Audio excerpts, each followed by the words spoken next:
सबसे पहले हमारे चैनल में आपका स्वागत है और अपना परिचय दीजिए। धन्यवाद। मेरा नाम डॉक्टर सुनील गुजर, मैं युवा राष्ट्रीय अध्यक्ष अखिल भारतीय युवा देव सेना संस्था और एक हमारा संगठन चल रहा है विशाल युवा हिंदू वाहिनी, जो 17 राज्यों में काम कर रहा है, जिसमें हिंदू समाज को जोड़ने के लिए काम करते हैं हम लोग। उसमें हमारे बड़े भाई हैं, वो नेशनल प्रेसिडेंट है और मैं समाज के लिए काम करता हूँ। मेरी समाज के लिए थोड़ी वो रहती है तो इतिहास पे काम करता हूँ। और हमारा एक जलालाबाद में हॉस्पिटल है तो आयुर्वेद की प्रैक्टिस करता हूँ वहाँ पे। जी जी जी। जैसे मान लीजिए डॉक्टर साहब आज आप मेरठ आए हो जी, तो आपको कैसा महसूस हुआ मेरठ आने के बाद? बहुत अच्छा लगा, आप लोगों से मिलके और भी अच्छा लगा और आशा करते हैं कि आगे हम लोग मिलते रहें। और जीवन एक यात्रा है, इस यात्रा में जो मित्र मिलते हैं तो हमें तो बहुत खुशी होती है। जी जी जी।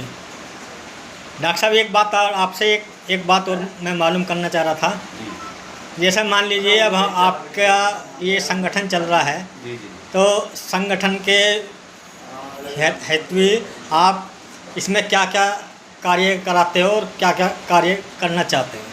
देखिए, इसमें हम कार्य ये कर रहे हैं अभी तो समाज के लिए जो है हम गांव-गांव जो है बच्चे जो शिक्षा से नहीं जुड़े हैं उनको जोड़ते हैं। हमारी देव सेना की जो गांव की टीम है वो वहाँ लोगों को, एक क्षेत्र के लोगों को हायर करके वहाँ बच्चों को शिक्षा दिलाती है, हर समाज के बच्चे को। और हमारा मकसद ये है कि हर गांव में एक गुरुकुल बने, 4-5 गांव के बीच में। उसमें हम देवनारायण मंदिर अपने ज़िले से शुरुआत कर चुके हैं। वहाँ हमने भगवान देवनारायण का मंदिर बनाया और उसमें सभी आसपास क्षेत्र के बच्चे आते हैं, सुबह को योग करते हैं और योग अध्यात्म से महाराज जी वहाँ एक संत रख रखे हैं, वो उनको सुबह सिखाते हैं, ट्रेन करते हैं। तो हमारा मकसद ये है कि जो हमारी प्राचीन गुरुकुल परंपरा थी उससे लोगों को जोड़ें और जो हमारे भारत में शिक्षा पद्धति थी, विदेश से लोग यहाँ पढ़ने आते हैं, नालंदा जैसी यूनिवर्सिटी थी, वो चीज़ें फिर से लौट के आएँ और मैकाले की शिक्षा पद्धति है उसको हम ना लेके अपने प्राचीन संस्कृति पे लौटे। देखिए, इसमें जो है जो समाज है ये हमारे समाज से था। 12वीं शताब्दी के बाद जब प्रत्यार वंश का, गुजर प्रत्यार वंश का पतन हो गया तो प्रत्यार, परमार, चालुक्य, चौहान ये सब अलग अलग बढ़ गए। ठीक है, पहले ये गोत्र में खापें होती थी, उनके राजा होते थे और गुजरों में ये देखा भी गया कि उनकी चंदेल, चौहान, परमार, प्रत्यार, चंदेलों की रौरा रियासत है मध्य प्रदेश में, गुजरों की चंदेलों के 250 गांव गुजरों के उत्तर प्रदेश में हैं और कहाँ कहाँ हैं मैंने सारी अपनी पेज पे पोस्ट भी डालता हूँ। तो इतिहास में मुझे 4-5 साल से रुचि है तो उसमें थोड़ा मैं लिखता रहता हूँ। फेसबुक पे हमारा पेज है डॉक्टर सुनील गुजर, उस पर बहुत सारे बुद्धिजीवी लोग राजस्थान, हरियाणा, मध्य प्रदेश, भारत से विभिन्न स्थानों से लोग जुड़े हैं, करीब 81,000 फॉलोवर हैं उसमें। तो उस पर मैं इतिहास ही लिखता हूँ और उसमें जो भी मैं वहाँ बात करता हूँ सागर्भित बाताम करता, मतलब एक नॉर्मल वे में बात करता हूँ, प्रमाणों पे बात करता हूँ जो भी इतिहास में प्रमाणिक रूप से हैं, जो हमारे गजेटियर हैं उनमें लिखा है, किताबें हैं उनमें लिखा है, विदेशी राइटर हैं उन्होंने क्या लिखा है, उस पर हम वहाँ इतिहास लिखते हैं। लोगों को वहाँ बहुत सारे लोग कमेंट भी करने आते हैं, उनको हम मर्यादित भाषा में जवाब भी देते हैं। कभी कभी ऐसा होता है कि क्रिया की प्रतिक्रिया भयंकर हो जाती है, सामने वाला अगर गलत भाषा में बात करता है तो कभी कभी मेरे मुंह से भी गलत निकल जाता है, उस पर ये कि हम केस भी यहाँ मिनट में झेल रहे हैं। डॉक्टर साहब जैसे कि राजपूत, ये ठाकुर जो राजपूत लगाते हैं, अब राजपूत के बाद में अभी छत्रे लगाने लगे हैं, तो इसका कारण क्या रहा?